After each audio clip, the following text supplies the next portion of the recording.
Mahali tumefika hatuwezi kutosha ushuru zaidi kwa Wakenya, especially kwa ile tunaita personal tax. Ile ushuru inalipwa moja kwa moja kutoka kwa wananchi wa kawaida. Na hiyo ndiye msimamo wangu na imekuwa msimamo wangu kwa muda mrefu sana.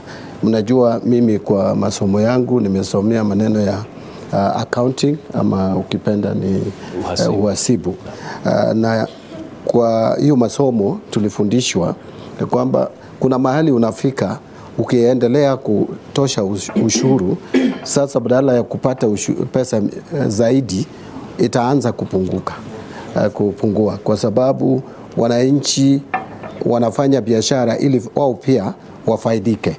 Huwezi kutosha ushuru kupita kiasi.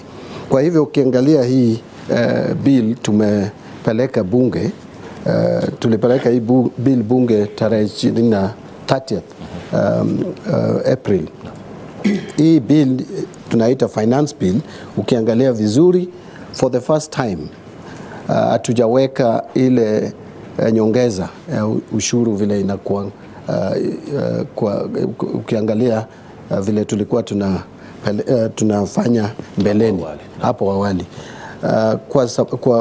Kwa mfano, hakuna mwaka tumepeleka finance bill without sin tax. Hiyo ndiyo mfano moja naweza toa. For the first time hatujaongeza ushuru kwa hizo bidhaa tumeweka kwa basket tunaita thin products kama pombe, sigara na vitu kama hizo. Tunaona ni kama tumetosha ushuru ya kutosha.